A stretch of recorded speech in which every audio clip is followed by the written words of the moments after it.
Marlène et Jean-Claude sommes très heureux de te présenter une émission très spéciale afin de comprendre les faits d'actualité. Merci pour ta fidélité. Merci une fois de plus de nous recevoir.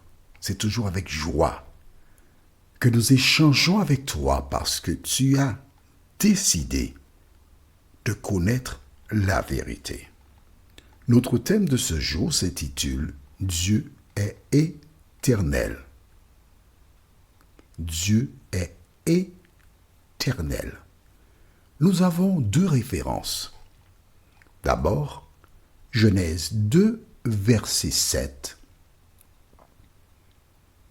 Genèse, premier livre de la Bible, chapitre 2, verset 7. Et Psaume 90, versets 1 et 2. Psaume 90, les versets 1 et 2. Genèse 2, verset 7. Et Psaume 90, versets 1 et 2. Avant d'aborder notre thème, prions. Notre Seigneur et notre Dieu, merci pour la parole. Merci pour Jésus. Cet esprit, alors que nous approchons de la vérité, continue de nous diriger. Fais-nous du bien comme toi seul peux le faire, nous t'en prions. Au nom de Jésus et pour ta gloire éternelle. Amen. Tu te rappelles, nous avons vu que Dieu dit « Faisons l'homme à notre image ». Jusqu'à présent, nous avons vu plusieurs éléments qui démontrent clairement que l'image n'est pas une image totale de Dieu. Pourquoi? Nous avons vu que Dieu, premièrement, est esprit, l'homme ne l'est pas. Dieu est saint. Dieu est omnipotent. Récemment, qu'il est omniscient, c'est-à-dire qu'il connaît tout. Même les cheveux de notre tête, il connaît. Aujourd'hui, il est éternel. L'homme, comment est-il? Lisons dans Genèse chapitre 2, au verset 7. J'attends que tu aies trouvé. Tu as trouvé? C'est bon? On y va. L'Éternel Dieu forma l'homme de la poussière de la terre, et il souffla dans ses narines un souffle de vie, et l'homme devint un être vivant. Dans certaines versions de la Bible, tu trouves une âme vivante. J'ai eu l'occasion de t'expliquer que l'homme n'a pas une âme. L'homme est une âme. Et dans le livre d'Ézéchiel, tu verras, la Bible déclare, l'âme qui pêche, c'est celle qui mourra. Donc, à l'origine, l'homme n'existait pas. C'est Dieu qui est éternel. Comment je sais qu'il est éternel? Attends, c'est le prochain verset que nous lirons. D'accord? Fais-moi confiance. Marchons de même pas. Celui qui s'appelle l'Éternel ou Dieu, c'est lui qui a pris la poussière de la terre. Il a formé l'homme de la poussière de la terre. Il a soufflé dans ses narines un souffle de vie. Ce qui veut dire qu'avant qu'il ne le fasse, l'homme était mort. Et c'est seulement lorsqu'il souffla dans ses narines le souffle de vie qu'il devait un être vivant ou une âme vivante. Lorsqu'il veut Dieu, il enlève le souffle de vie. Et à ce moment, qu'arrive-t-il? L'homme meurt. Et qu'arrive-t-il lorsqu'un homme meurt? Est-ce que tu sais? Je te laisse réfléchir. Réfléchis encore.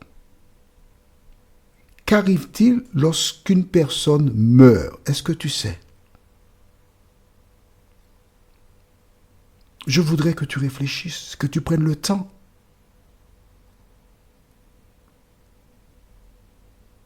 Alors, as-tu trouvé? Quand une personne meurt, où va-t-elle? Des gens déclarent que l'homme va au paradis. Que dit la Bible? C'est pas le thème, hein, d'accord? Mais je pense à une amie qui se prénomme Armande, qui a perdu son époux, et elle m'a envoyé une question. Dans le livre de Genèse 3, on est tout près. Genèse 3, écris ça dans ton cahier. Genèse 3, verset 19. Dieu dit à Adam, c'est à la sueur de ton visage que tu mangeras du pain, jusqu'à ce que tu retournes, où ça? Dans la terre d'où tu as été pris, car tu es poussière et tu retourneras dans la poussière. C'est ce que dit la Bible. Tu vois pourquoi nous avons débuté cette série en te disant qu'il est important que tu écoutes la Bible. Donc, ces versets que nous venons de lire, dans Genèse 2, verset 7, je le reprends, l'Éternel Dieu forma l'homme de la poussière de la terre, il souffla dans ses narines un souffle de vie et l'homme devint un être vivant, ou dans d'autres versions, une âme vivante. Ensuite, après avoir transgressé la loi donnée par Dieu, Dieu lui a dit, je lis le verset 19 à nouveau, c'est à la sueur de ton visage que tu mangeras du pain, jusqu'à ce que tu retournes dans la terre d'où tu as été pris, car tu es poussière, et tu retourneras dans la poussière. Si quelqu'un te dit qu'à la mort de ton épouse ou de ton époux, cette personne se rend quelque part, tu as le choix entre écouter ce qu'elle te dit ou encore écouter ce que dit la parole de Dieu, la Bible. La Bible dit que lorsque les gens meurent, tu retournes dans la poussière. Le souffle de vie, c'est le souffle de Dieu. Le souffle de Dieu n'a rien à voir avec toi. C'est l'électricité qui sort de la centrale, qui arrive à l'ampoule. Mais l'électricité est la propriété de l'électricité de force. Ça n'a rien à voir avec toi.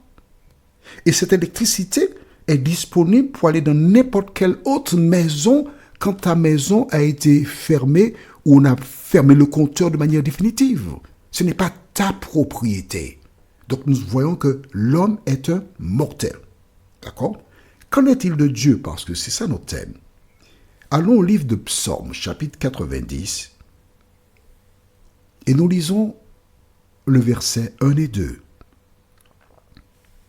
Prière de Moïse, homme de Dieu. L'homme qui est monté sur une montagne et qui, pendant 40 jours, était avec Dieu. Il devait rencontrer Dieu afin de conduire le peuple dans la Canaan terrestre. De même, après son baptême, Jésus alla dans un désert pendant 40 jours et 40 nuits, exactement comme Moïse. Lui, c'était différent. Parce qu'il doit conduire le peuple de Dieu, non pas dans la Canaan terrestre, mais dans la Canaan céleste. Et que dit-il? Seigneur, tu as été pour nous un refuge de génération en génération. Avant que les montagnes fussent nées et que tu eusses créé la terre et le monde, d'éternité en éternité, tu es Dieu. En clair, tu es éternel. Le Créateur des cieux et de la terre n'est pas un mortel. Nous sommes des mortels. Il nous a créés à son image, mais nous voyons que c'est une image partielle. Notre prochaine étude s'intitule « Dieu est miséricordieux ». Normal, c'est Dieu, il est miséricordieux. Nous avons une seule référence, ce sera dans 2 Samuel chapitre 12, les versets 1 à 13. 2 Samuel chapitre 12, les versets 1 à 13. Dieu est miséricordieux. Qu'est-ce que cela veut dire? Je t'invite à chercher déjà dans un dictionnaire la signification de Dieu est miséricordieux. Tu as la référence, tu peux commencer déjà à lire, demander au Saint-Esprit de t'aider à comprendre et nous l'aborderons prochainement. Prions. Seigneur, merci pour la parole. Merci de continuer de nous aider. Nous ne cesserons pas de faire monter des prières vers toi. Scelle la parole dans nos cœurs, nous t'en prions. Au nom de Jésus, pour ta gloire éternelle. Amen. Que l'Éternel continue de te bénir et il me tarde de te retrouver. Nous sommes parvenus au terme de notre réflexion. Si d'aventure tu as une question, il te suffit d'envoyer un message par le biais de WhatsApp au numéro suivant, plus 596 696 88 93 93. Et alors Jean-Claude, moi, je me ferai un réel plaisir de répondre à ta question.